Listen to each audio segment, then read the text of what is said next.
Hey everyone, Barryz here. So, to celebrate Transformers 1's digital release, I swear this isn't coincidental, I decided to look at the comic book that the movie is based on. IDW's War for Cybertron tie-in comic. For some background information, I didn't even know that this comic existed until like a week ago.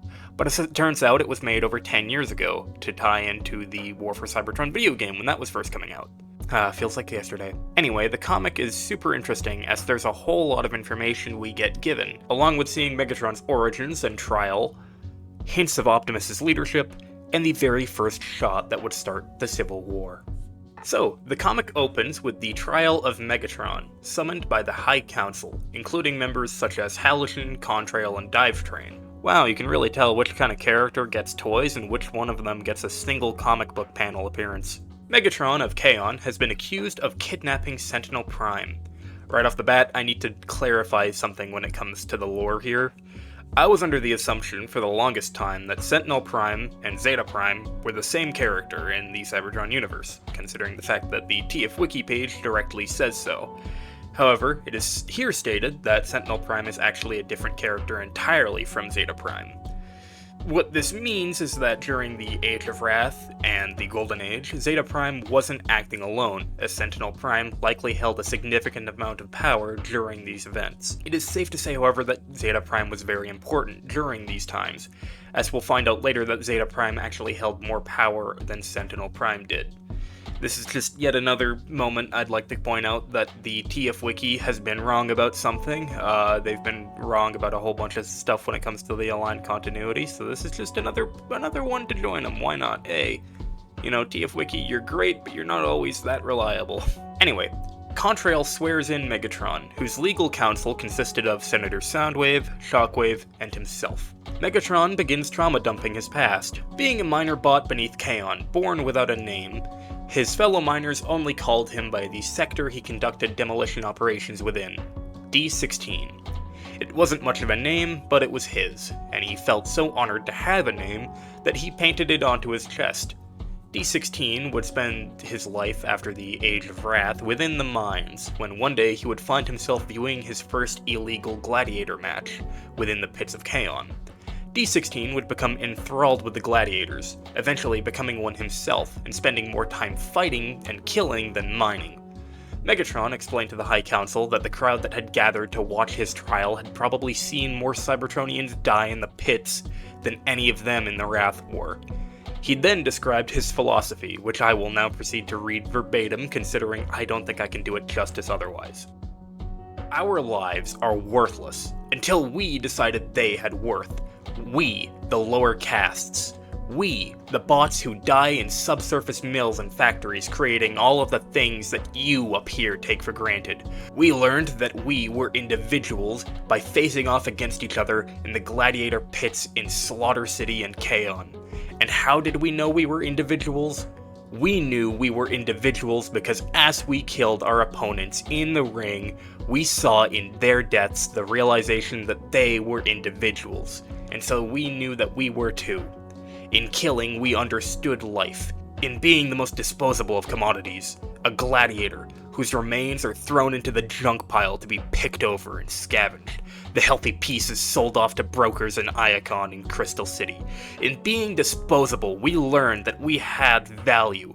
Someone would pay us for what we did, someone would cheer when we killed, and roar in anger when we died. So if our lives had worth, even just to others, just as worthless as we were, then we had the right to names.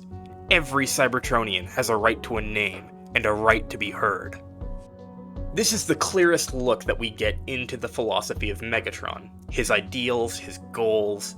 The thing is that Megatron here is right, not just in the idea that every Cybertronian deserves a name and to be valued, but also that in finding the value of life, it is key to know death. Megatron comes to the conclusion that all Cybertronians need freedom, not from life, but from death, from killing his fellow Cybertronians in the pits.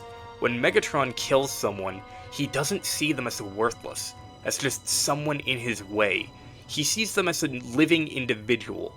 This is something that everyone gets wrong about High Moon's Megatron. Everyone thinks he's some bloodthirsty psychopath who only cares about himself. But he isn't. Every Autobot that he kills, every civilian he kills, every gladiator that he has bested, he sees as someone who was worthy enough to choose to fight him, and he respects that. He respects that there are those who would give their lives to try to take his, and that someday there will be someone better that will take his.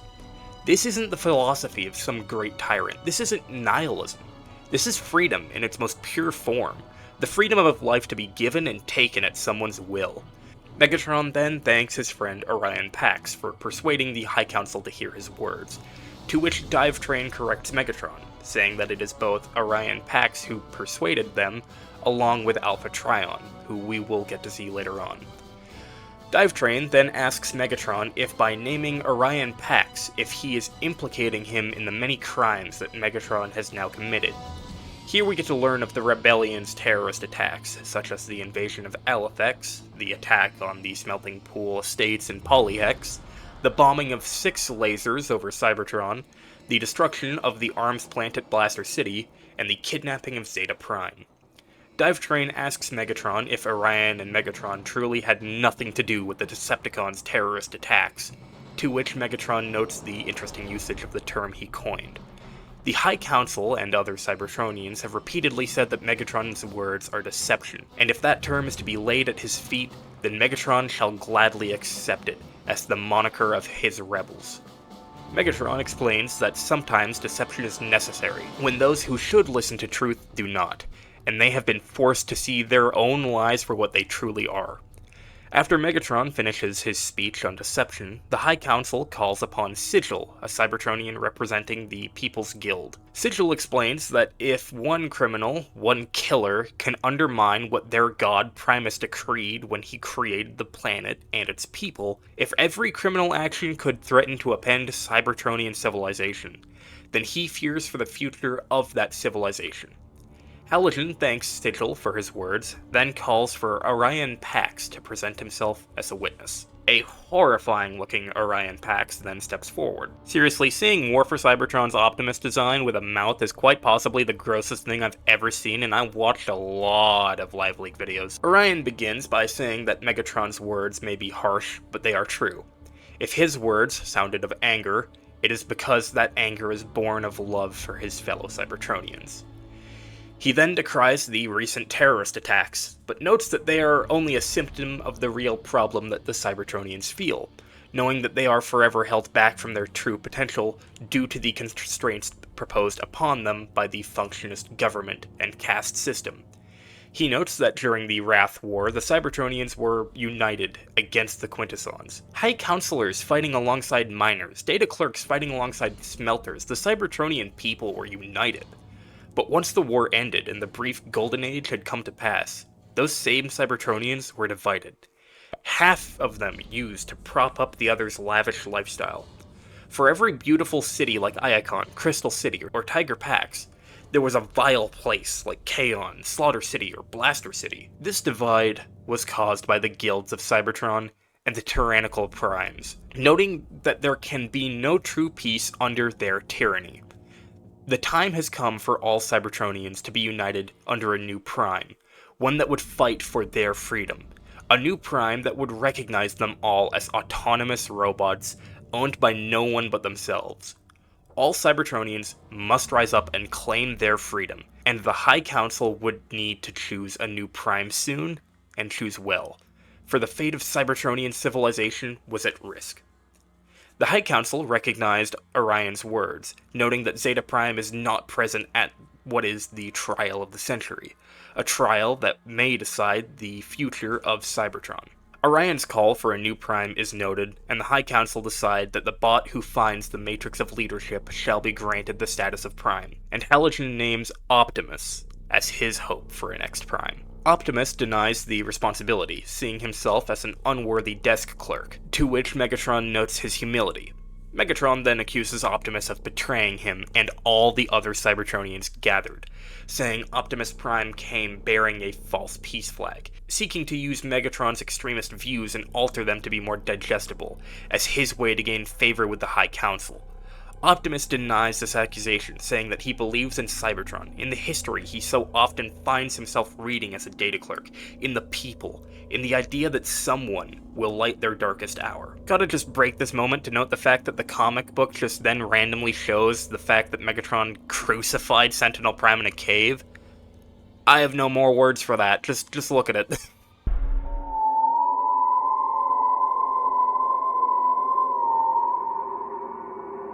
Megatron denies Optimus's praise as a potential new leader of Cybertron, calling Optimus a creature of the High Council.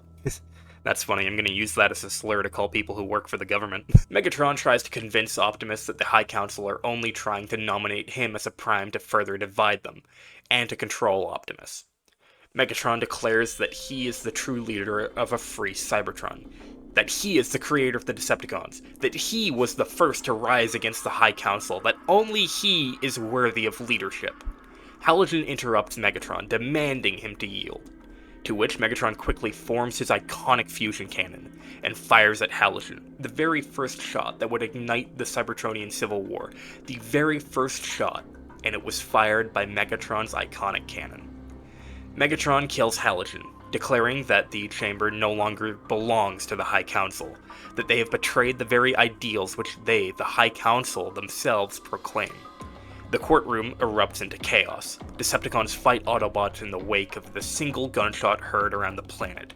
Megatron demands his Decepticons to hold their fire on Optimus, asking him if he believes that his Decepticons would hesitate to kill Optimus just because of his proposed title of Prime. Optimus replies that if he must be destroyed because of his beliefs, then so be it. Megatron tells his Decepticons to not fire on Optimus, to let him live, even if just for now. Optimus tells Megatron that he truly did value their friendship, to which Megatron tells him the same, but that Optimus's betrayal is unforgivable, and that he chose to be a creature of the High Council over a true revolutionary. The two conclude their conversation, with Optimus stating that he is ready to do what needs to be done, no matter how many Decepticons rise against him, and Megatron is ready to crush any Autobots that rise against him in the name of true freedom. And then, the two of them bid each other farewell. So, that's been a look at IDW's War for Cybertron comic. It's surprising how much Transformers 1 just straight up stole from the Cybertron game universe, with everything like Megatron formerly being D16 that is just straight up a reference to this comic. While I do like this comic, my one problem with it is the fact that the High Council nominate Optimus as a new Prime, but even before he actually gets the Matrix of Leadership. However, this can be forgiven when looking at the game and seeing that the High Council recognize that this is not the first time that Optimus has denied his calling as a Prime. This comic is super hard to find, so if you want to read it for yourself, I've left a link in the Discord where you can read it for free. Anyway, thank you all for watching this video. Till all are one.